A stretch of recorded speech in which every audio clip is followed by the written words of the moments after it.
এতিয়া দীঘলীয়া কথা নকওঁ এটি গীত গাইছোঁ আৰু আপোনালোকৰ ভাত পানী খাই আজি মই আপোনালোকৰ পৰা আঁতৰি যাওঁ তেনেকুৱা চিষ্টেম নহয় কিয় আজি মোক আপোনালোকে মাতি কিনে না না না না এনেকুৱা কৈ আছে আজি আপোনালোকে আমাৰ অসমত 10-12 লাখ টকাত ছিংগাৰ মাতে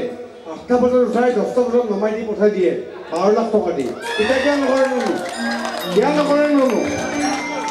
কৰিব লাগে কিয় ৰাইট আৰে ভাই এজন ছিংগাৰক 10-12 লাখ টকা দি মাতে আৰু 9টা বজাতে উঠাই দিয়ে 11টা বজাত বাই বাই বাই বাই অমুক বাই বাই কিয় নাপায় না আমি ভাল পোৱা আৰ্টিষ্টবিলাকে বিচাৰোঁ আমি সদায় নহ'ব সেইবিলাক ছিংগাৰবোৰ গ'ল আপোনালোকে ৰাতিলৈকে নাৰাখে কিয় নাৰাখে এইবিলাক না আমি ভাল পাওঁ না মই বেলেগ কমিটিৰ কথা কৈ আছোঁ আপোনালোকক কোৱা নাই সেইবিলাকো ৰাখিব লাগে সেইবিলাকো ৰাতি পোহৰ কৰাৰ কাৰণে ৰাখিব লাগে 10 লাখ 20 লাখ টকাত মাতে ছিংগাৰ এজনক 2 ঘণ্টা গীত গাই গুচি যায়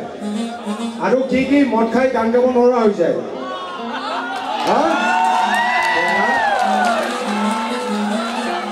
গতিকে সেইবিলাক নকৰিব তোমাক কিন্তু বহুত ভাল পাওঁ দেই ঠিকে আছে তাৰমানে অসমীয়া শুদ্ধ অসমীয়াত ক'ব গ'লে অপাৰ ভাল পাওঁ তোমাক মই কি বেয়া কথা কৈছোঁ ভাল পাওঁ মানে অনুৰোধ কৰি আছোঁ শুদ্ধ কথা কৈছোঁ নাই শুদ্ধ আপুনি এজন ছিংগাৰক মাতে 11 লাখ 12 লাখ টকা দি মদ খাই কিনে কয় মই গান নাগাওঁ আপুনি কি কৰে পইচা দি পঠাই দিয়ে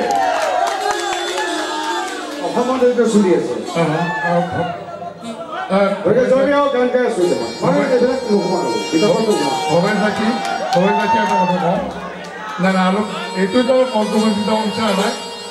এই তুমি মই সঁচা কথা কৈ দিলোঁ নাই নাই তুমি তেনেকৈ নক'বা 2 লাখ টকাৰ ছিংগাৰ ৰাজহুৱা অনুষ্ঠানত তেনেকৈ নক'বা নাই নাই মই বিতৰ্কত যাব বিচৰা নাই মই কণ্ট্ৰভাৰ্চিত বিচাৰ ৰাজহুৱা অনুষ্ঠানত তেনেকুৱা কথা তুমি সৰু ভাইটি তুমি তেনেকুৱা কথা নক'বা আৰে বাবা তুমিতো আৰ্টিষ্ট এজন দীপক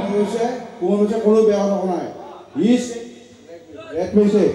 কুমাৰ কৈছে 12 লাখ টকাৰ মাতি আনি গান এটা নাগাওঁ বুলি কয় কিন্তু তেওঁ গাই আছে মই